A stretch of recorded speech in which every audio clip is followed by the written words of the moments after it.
तुझविना देवा कोणा म्हणे माझी जिव्हा तरी हे हो का शतखंड पडो झडोन या रांड काही इच्छेसाठी करील वळवळ करंटी तरी हे हो का शतखंड पडो झडोन या रांड तुका म्हणे कर कटी तयाचा विसर तरी हे हो का शतखंड पडो झडो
रंकमी अनाथ कृपा कराल ते थोडी पाया पडी तू वराडी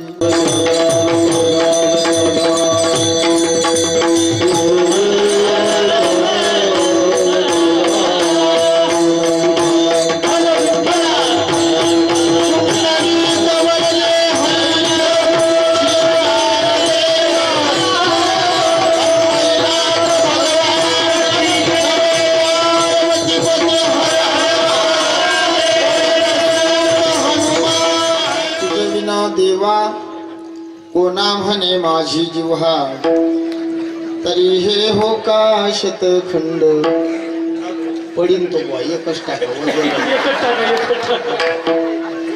एकच टाका एवढा हार लग्नातही निशील पडला आज झालंच नाही एकच ठेवा बारका यातच समाधान माना आता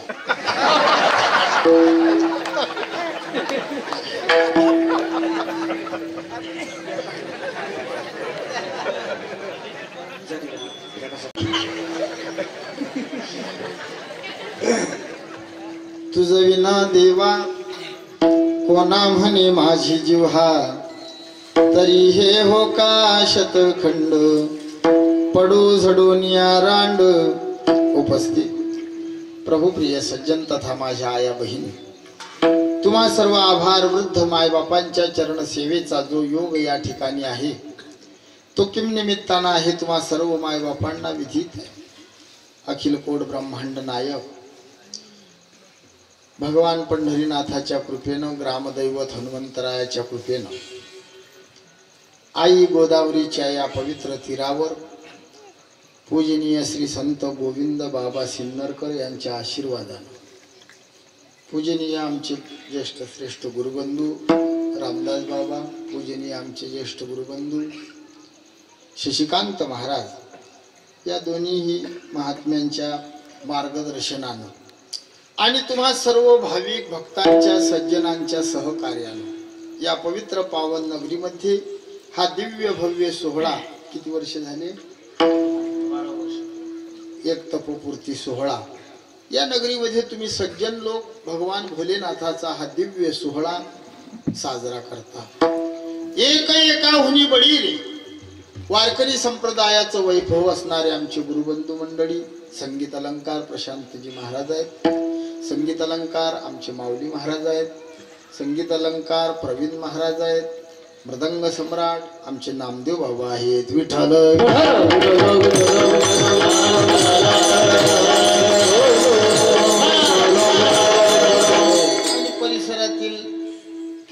कलाकार मंडळी स्टेजवर बसलेली आहेत, भागातून आलेले भाविक भक्तगण आहेत. दुसऱ्या दिवसाची सेवा गुरुबंधू आमचे शशिकांत महाराजांच्या बोलावण्यावरनं तुम्हा सर्वांच्या दर्शनाचा योग आला.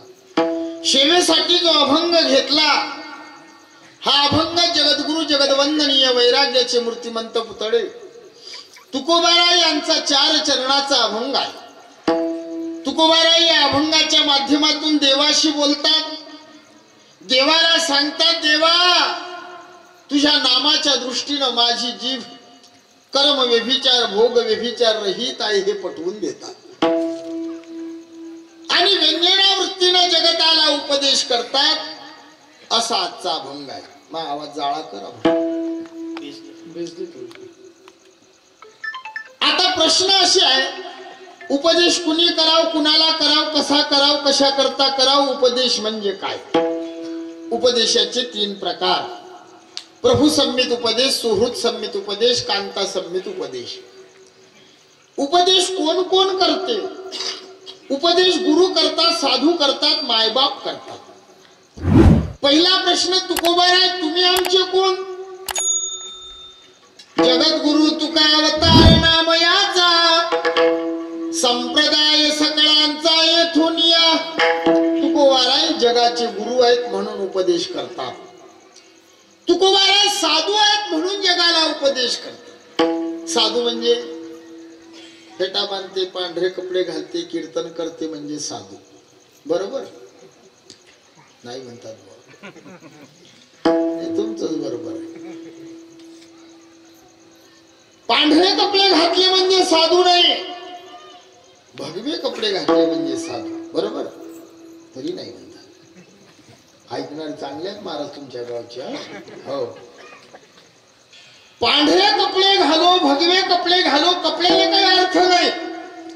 कुत्र्याचा रंग भगवा आहे मग कुत्रे काय साधू आहे? एखादा जीन्स पॅन्ट वाला अशी चित्तानं शुद्ध अशील, आई वडिलाच्या ठिकाणी देवबुद्धी अशील, भला किसी का कर न सके तो बुरा किसी का मत करणार, शुद्ध अंतकरणाचा साधू आहे तो. पांढऱ्या कपड्याला काय किंमत आहे आपली? कपडेवर जाऊ. लोक आजकाल वरच्या रंगाने बोलतात. लय मोठी गाडी, लय मोठी दाढी, लय मोठ्या माडी म्हणजे लय मोठा बाबा. सगळ्या चाटा आहेत. बाजारामध्ये गाई म्हशीचे दलाल व्यापारी लोक आपल्यापेक्षा जाडी माडी माळ घालून गाईवाल्याने दाखवतात का माळकरी तुमची गाय द्या, आणि ते गाय घेऊन कापणाराले विकतात. मग साधू आहे का? साधू दाढी माडी गाडीनं नसते.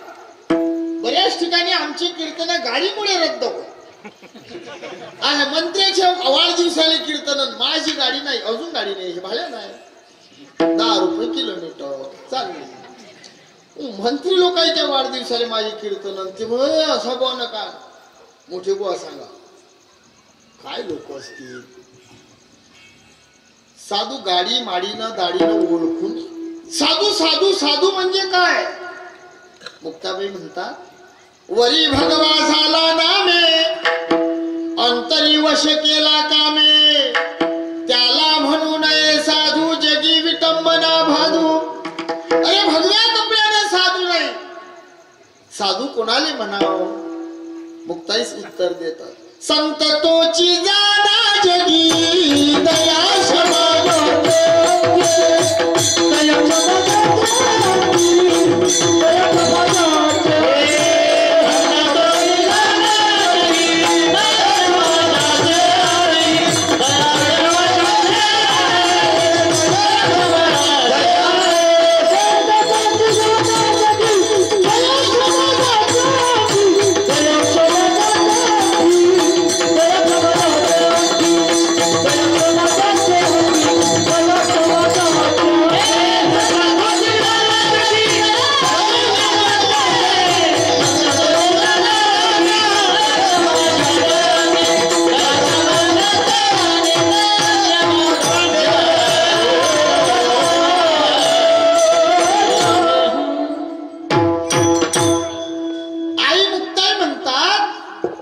संत तोची जाणा जगी.